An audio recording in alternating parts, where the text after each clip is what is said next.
नमस्ते दोस्तों, मैंने कई बार लोगों को कहते हुए सुना है एस्ट्रोलॉजी ना बहुत डिफिकल्ट। मैंने कई सारे लोगों से पढ़ा है और इसके बावजूद भी मुझको जब कुंडली सामने आती है तो कुछ समझ में नहीं आता। तो ये वीडियो आपके लिए बहुत इंपॉर्टेंट, क्योंकि इस वीडियो में मैंने आपको समझाया है कि किससे आसान तरीके से आप एस्ट्रोलॉजी को मास्टर कर सकते हैं। क्योंकि मैं भी एक जमाने में आपके जैसा ही, तो मेरे वो क्या सीक्रेट्स है, वो सीक्रेट्स मैं इस वीडियो में आपको बताने वाला हूँ। लेकिन उसके पहले मेरा नाम है सुधीर कोवे, मैं एक साइंटिफिक लोगो एक्सपर्ट और रिस्ट वॉच एनालिसिस का जनक भी। और अगर आप भी लोगों की लाइफ को इम्पैक्ट करना चाहते हैं, लोगों की लाइफ को बदलना चाहते हैं, तो आप इस वीडियो के नीचे जो डिस्क्रिप्शन में हमने फ्री वीडियोस दिए हुए हैं, फ्री कोर्सेज दिए, उसको जरूर एक्सप्लोर कीजिएगा। तो चलिए बात करते हैं। Hi, astrology seems so difficult for you. तो किसी भी चीज को सीखने के पहला, जैसे हम लोगों ने लैंग्वेज भी सीखी थी, तो सबसे पहले हमने क्या सीखा था? हमने व्याकरण सीखा था। हमने समझा कि इसमें क्या क्या चीजें इस्तेमाल होती है, अल्फाबेट्स क्या है, फिर शब्द क्या है, फिर हमने देखा कि इसका कर्ता क्या है, क्रियापद क्या है, यानी वर्ब क्या है, नाउन क्या है। इन सब चीजों को जब हमने पढ़ा समझा, उसके बाद हमको लैंग्वेज का इस्तेमाल करना है। उसके बाद हमने सेंटेंसेस लिखे, उसके बाद हमने पैराग्राफ्स लिखे, उसके बाद हमने उसमें पोएट्री लिखा, उसके बाद हमने बहुत सारी बुक्स लिखी या कुछ भी लिखा। लेकिन ये सब इस लेवल तक आने के पहले हम लोगों ने पहले सीखा बेसिक्स। लेकिन जब हम एस्ट्रोलॉजी सीखते हैं ना, तो सबसे बड़ा मिस्टेक यही हम करते हैं। हम डायरेक्टली क्या करते हैं? हम एक चैप्टर पढ़ते कि व्हाट इज प्लैनेट, हम एक चैप्टर पढ़ते कि व्हाट इज राशि, और डायरेक्टली हम जंप कर देते हैं ये अंडरस्टैंड करने के लिए, अरे ये मेरा प्लैनेट इस राशि में, इसका क्या मीनिंग होगा। That is not how you are supposed to learn astrology. अगर आपको एस्ट्रोलॉजी बहुत अच्छी तरीके से सीखना है, तो नंबर 1 आपको क्या करना पड़ेगा? आपको रट्टा करना पड़ेगा। किन चीजों का? ध्यान से सुनिएगा, बहुत आसान है एस्ट्रोलॉजी को सीखना। पहली चीज आपको रट्टा करना पड़ेगा कि व्हाट इज प्लैनेट। ऐसे नहीं कि प्लैनेट के बारे में बहुत सारी चीजें आपको रट्टा करनी पड़ेगी, बेसिक चीजें। जैसे प्लैनेट जो है, जैसे सूर्य है, सूर्य किसका कारक है? सोल का कारक है। सूर्य कौन से घर में एग्जॉल्ट होता है? फर्स्ट हाउस में होता है। सूर्य में हम राजा देखते हैं, हम पिता देखते हैं, हम गवर्नमेंट देखते हैं। सूर्य प्रकाश का कारक है। सूर्य जो है आपके आंखों की रोशनी है। ये जो छोटी छोटी चीजें हैं, ये आपको याद रहनी चाहिए। तो जितने भी एक प्लैनेट करके कारकत्व है, एटलीस्ट 10-15 आपको पता होनी चाहिए कि ये सूर्य क्या क्या चीजों को दर्शा सकता है। अगर आपको ये याद नहीं है, तो आपने नेक्स्ट स्टेप नहीं लेना चाहिए। हर चीज, अगर मंगल की बात करते हैं, तो मंगल बात करता है आपके बॉडी के बारे में, आपके ईगो के बारे में, आपके एक्शन के बारे में, आपकी एक्सीडेंट्स के बारे में, आपके ब्लड के बारे में, आपकी भूमि के बारे में। तो ये जो बेसिक चीजें हैं हर एक प्लैनेट का, वो आपको याद रहनी चाहिए। इट्स लाइक रट्टा, आपको 100% याद। You can not make a mistake in this. Venus की बात करेंगे, विनस क्या करता है? आपकी स्पाउस के बारे में बात करता है, लग्जरी के बारे में बात करता है, आपकी क्वालिटी ऑफ मैरिज के बारे में बात करता है, आपके सोशल इमेज के बारे में बात करता है, आपके गहने के बारे में बात करता है। तो ये सब चीजें आपको याद रहनी चाहिए।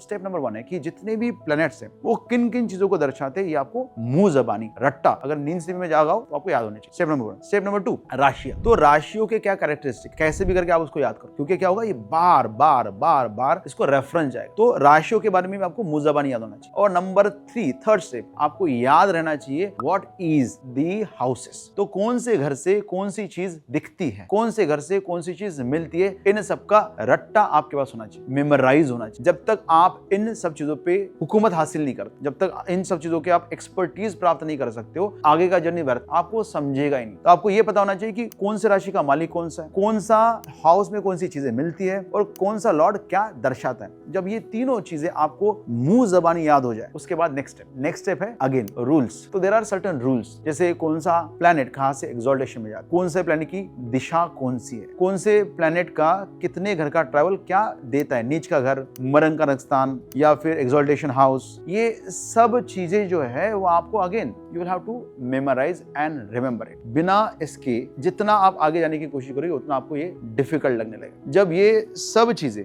जो बेसिक्स है, जैसे नेचर ऑफ द राशिज, जैसे स्थिर राशियां होती है, चर राशियां होती है, द्विस्वभाव राशियां होती है, पुष्टोदय होता है, उभोदय होता है, शीर्षोदय राशियां होती है, ये क्या है, कैसे, कहां पे, वी शुड रिमेंबर इट। क्योंकि जितना ये आपको याद रहेंगे, जितनी ये चीजें आपको याद रहेगी, उतना ही ज्यादा आसान हो जाएगा आपको एस्ट्रोलॉजी सीखना। तो पहले 2-3-4 महीने आपको सिर्फ और सिर्फ समझ के याद रखने में जाएंगे। जब आपको ये सब समझ के याद हो जाएगा, उसके बाद आपको सीखना है व्याकरण। क्योंकि यहाँ पे तो आपने सिलेबस सीखे, अल्फाबेट सीखे, व्याकरण इसके आगे। व्याकरण क्या कहता है कि जैसे भावत भवन, कि हर घर से उतने घर चलने के बाद वो घर मिलता है, या हर घर से हम किसी न किसी चीज का रिलेशनशिप ढूंढ सकते हैं। ये भावत भवन प्रिंसिपल। तो आपको ऐसे बहुत सारी अलग चीजें सीखनी पड़ेगी, जहाँ पे भावत भवन की बात हो रही है, जहाँ पे हम राशियों की नेचर की बात करें, तो जहाँ पे बहुत सारे रूल्स होते हैं जो हाउसेस से जुड़े होते हैं, वो रूल्स को अब समझना और उसको याद रखना, ये स्टेप नंबर 3 है। तो पहले तुमने बेसिक सीखे, ऑल द नेचर्स, फिर हमने सीखा रिगार्डिंग कि कैसे शब्द का क्रिएशन होगा, कैसे चीजों को समझाते हैं, बोलते हैं। फिर हमने सीखा कि कैसे ये और स्पेशल रूल्स, स्पेशल एलिमेंट्स वो क्या है। जब ये 4 महीने का जर्नी हो जाएगा जहाँ पे आपको ये सब व्याकरण वगैरह बेसिक चीजें याद रहेगी, उसके बाद एक्चुअल एस्ट्रोलॉजी चालू होगा। फिर आपको समझना आसान है। आप अगर जर्नी के बहुत शुरुआत में ही प्रेडिक्शन सीखना चाहोगे, जर्नी के बहुत शुरुआत में ही प्रेडिक्ट करने की कोशिश करोगे, तो हाँ आप तो सीख तो जाएंगे, लेकिन बहुत लंबा जर्नी आप नहीं ट्रैवल कर पाओगे। प्रेडिक्शन बड़ा सिंपल है दोस्तों। देखो, मार्स अगर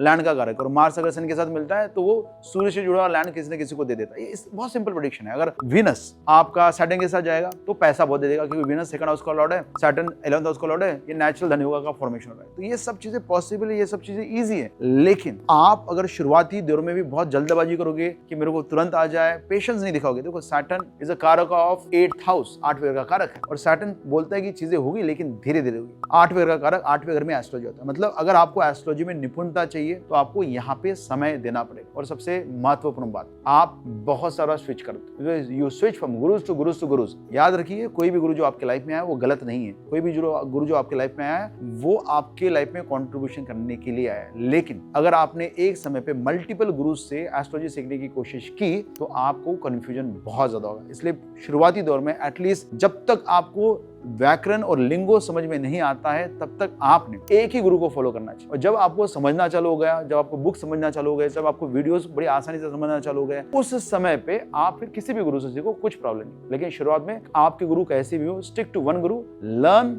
everything from him and then only move to the next guru. तब कहीं जाके आपको एस्ट्रोलॉजी आसानी से सीखने का मौका मिलेगा। एंड डोंट यूज यूट्यूब, क्योंकि यूट्यूब में ना आधा अधूरा इंफॉर्मेशन रहता है, कंफ्यूजिंग इंफॉर्मेशन रहता है। तो शुरुआती दौर में आप किसी को पैसे देके ये बेसिक्स को बहुत अच्छे से क्लियर कर दो, और उसके बाद यूट्यूब पे जाओ। उसके बाद आप ब्राउजिंग करके सीखो, अलग अलग गुरु से सीखो। शुरुआती दौर में आपने यूट्यूब के द्वारा सीखने का कोशिश नहीं करना चाहिए। जिस किसी गुरु के आप यूट्यूब वीडियो देखते हो उसको थोड़ा सा पैसा देके उसका कोर्स ज्वाइन करके बेसिक्स को क्लियर कर दो, ताकि उनकी वीडियोज में से भी आपको एक्चुअल सीखने का मजा आए और सीख पाओ। तो ये था मेरी तरफ से आपको tips, how can you make your astrology better. अगर आपको लगा कि इससे आपको फायदा मिला है, आपको सही गाइडेंस मिला है, अगर आपको लगा है कि यहाँ पे आपका कंफ्यूजन दूर होगी एस्ट्रोलॉजी को कैसे पढ़ना है, तो लाइक, शेयर और सब्सक्राइब इस वीडियो को जरूर कीजिएगा। मिलते हैं नेक्स्ट वीडियो में, तब तक के लिए धन्यवाद।